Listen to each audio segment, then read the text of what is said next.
तो चलिए आज बात करते हैं भूगोल की यानी जियोग्राफी की।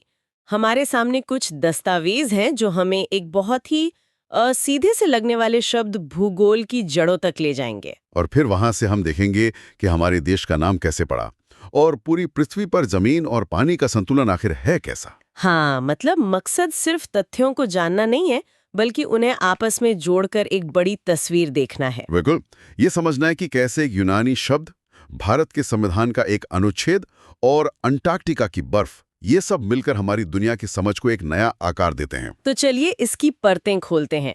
शुरुआत वहीं से करते हैं जहां से किसी भी विषय की होती है, उसके नाम से। भूगोल या ज्योग्राफी, आखिर ये शब्द आया कहाँ से? जो जानकारी हमारे सामने है वो बताती है कि ज्योग्राफी शब्द का सबसे पहला इस्तेमाल एक यूनानी विद्वान ने किया था, इराटोस्थनीज। हाँ, इराटोस्थनीज। भूगोल का पिता यानी फादर ऑफ ज्योग्राफी कहा जाता है।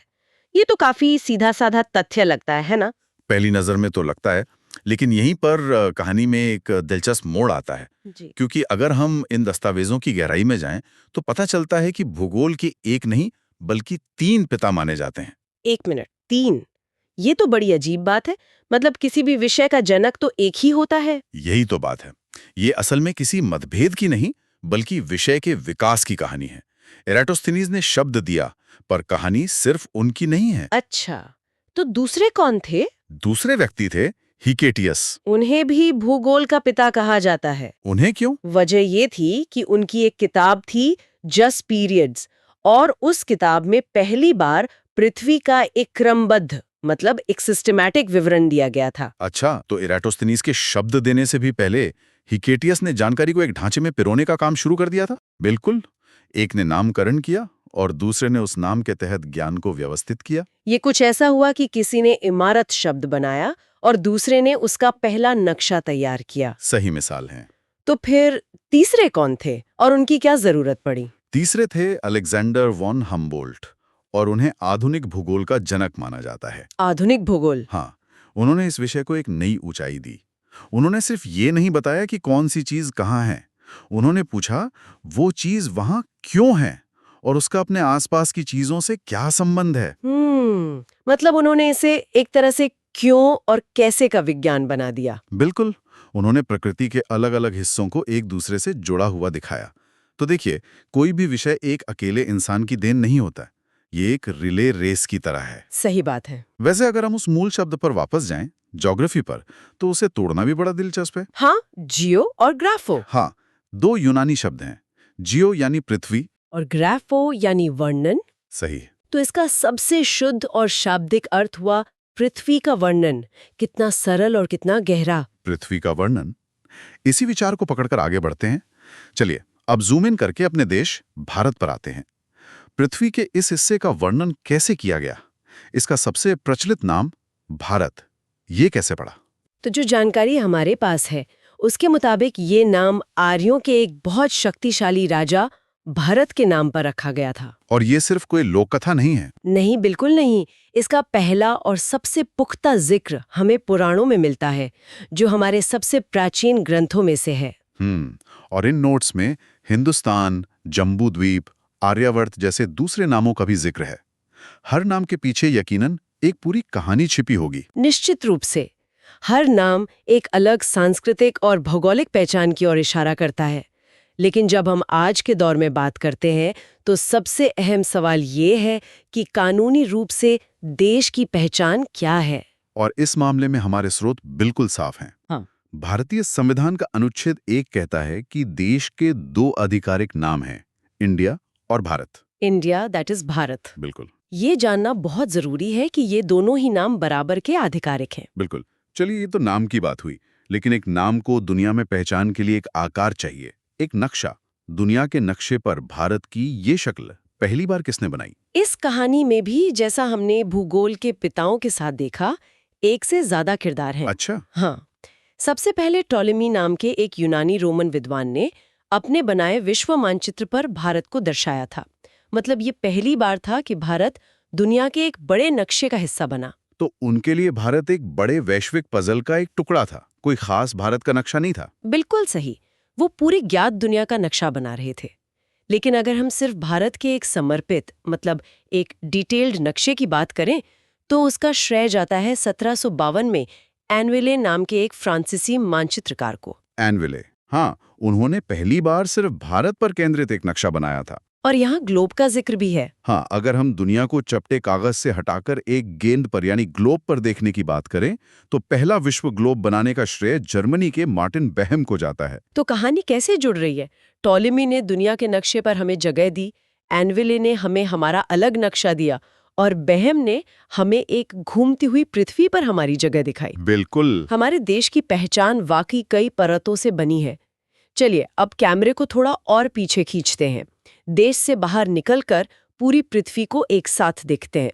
हमारे सामने जो आंकड़े हैं वो जमीन और पानी का एक बहुत ही नाटकीय विभाजन दिखाते हैं। हाँ, और ये आंकड़े हमारे ग्रह को देखने का हमारा नजरिया बदल सकते हैं। पूरी पृथ्वी की सतह पर लगभग 29% जमीन है। सिर्फ 29%? हाँ, जिसे हम महाद्वीप कहते हैं, और बाकी का विशाल 71% हिस्सा पानी से ढका है। 71%। तभी तो अंतरिक्ष देखने पर ये नीला ग्रह लगता है।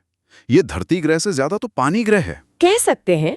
और उस 29% जमीनी हिस्से को 7 महाद्वीपों में बांटा गया है। हाँ, आकार के हिसाब से उनका क्रम भी दिया गया है। हाँ, सबसे बड़ा एशिया, फिर अफ्रीका, उत्तरी अमेरिका, दक्षिणी अमेरिका, फिर अंटार्कटिका, यूरोप और सबसे छोटा ऑस्ट्रेलिया।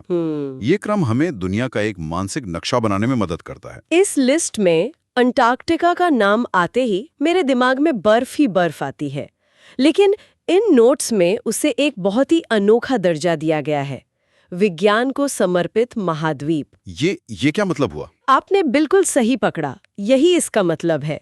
अंटार्कटिका पृथ्वी का एकमात्र महाद्वीप है जहां कोई स्थायी मानवीय आबादी नहीं है, किसी देश का शहर या गांव नहीं है, कोई मूल निवासी भी नहीं, कोई नहीं।